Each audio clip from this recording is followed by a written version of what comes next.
Hi there, my name is Astro Sentinel, and today I will be talking about the Nostromo class of vessels in the Alien universe.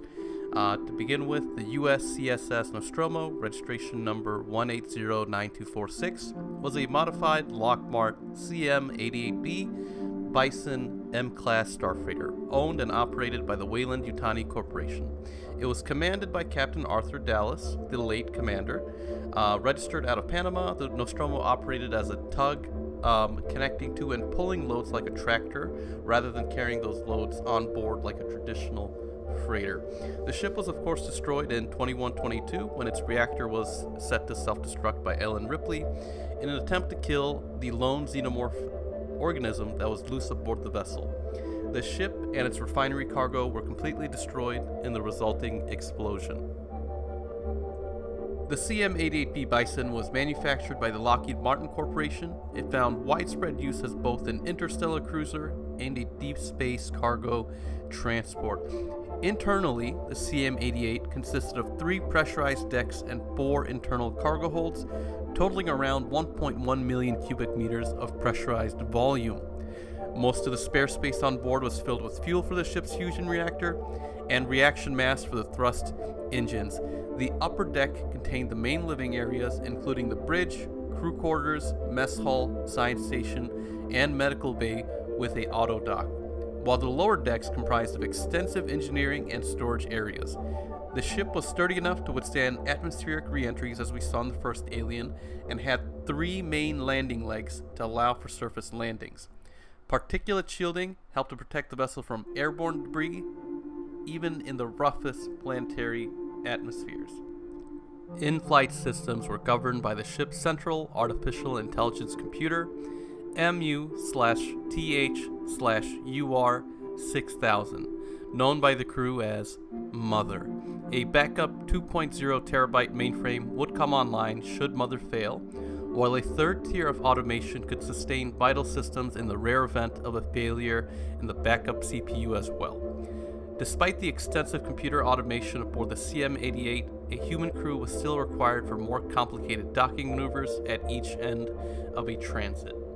The USCS Nostromo was constructed in 2101 as an interstellar cruiser, but was refitted in 2116 as a commercial towing vehicle. It was subsequently operated as a commercial hauler, transporting automated ore and oil refineries between the outer colonies and Earth.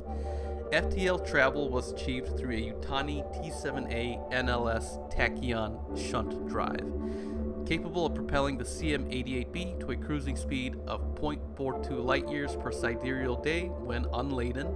When towing large mass cargo such as these automated refineries, the maximum sustainable cruise speed dropped significantly to around 0.1 to 0.12 light-years per sidereal day. For maneuvering at sublight speeds while towing large mass, the CM-88 was outfitted with Saturn J3000 engines. As part of a retrofit, the ship's original Saturn J3000 was then replaced with Rolls-Royce N66 Cyclone engines, and this had bipolar vectoring for midline lift function. Each of these N66 engines developed 65,830 metric tons of thrust using water for reaction mass. When running at full power, the engines produced a high impulse thrust total of 131,000 kilonewtons. 7 hypersleep chambers that would accommodate the crew during long duration flight were also installed at this time. The CM-88B's power core was a Laratel WF-15 2.8 terawatt fusion reactor. The power plant operated around a deuterium-tritium reaction that fused the fuel elements in a containment chamber using conversion lasers. The helium-4 byproduct of the reaction was stored separately and vented at regular intervals. Power was drawn off of the reactor by a closed-cycle liquid potassium cooling system, running off into an induction torus which used the intense magnetic field created by the superheated potassium to generate electric power for the vessel. Notably, the CM-88B's reactor possessed a self-destruct capability, whereby the reactor's coolant systems could be shut down, leading to a runaway reaction in the containment sphere and eventual catastrophic detonation.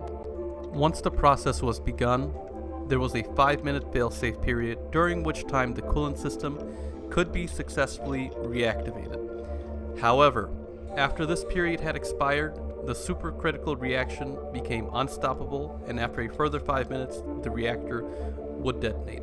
Activation of the self-destruct could only be carried out by an authorized crew member, and the procedure sequence was sufficiently complex to prevent accidental activation.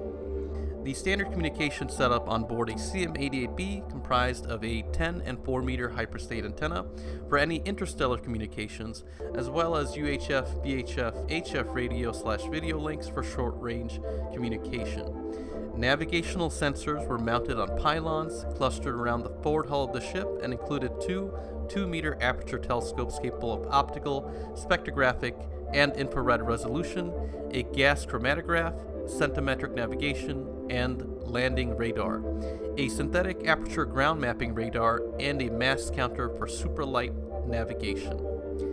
Now, as for weaponry, as a towing vessel, the CM-88B was not equipped for primary combat. However, individual weaponry was part of the basic equipment stored from the crew's use, especially during extravehicular activity in unknown sectors. I know that, like all of you, we deeply love and care for the alien universe, and it is very important to me that the reins for this franchise are passed on to someone who can respect the source material and convey that feeling of isolation, desolation, fear, suspense that the original aliens had. And I believe that Fede Alvarez in the upcoming movie of Romulus is definitely encapsulating that.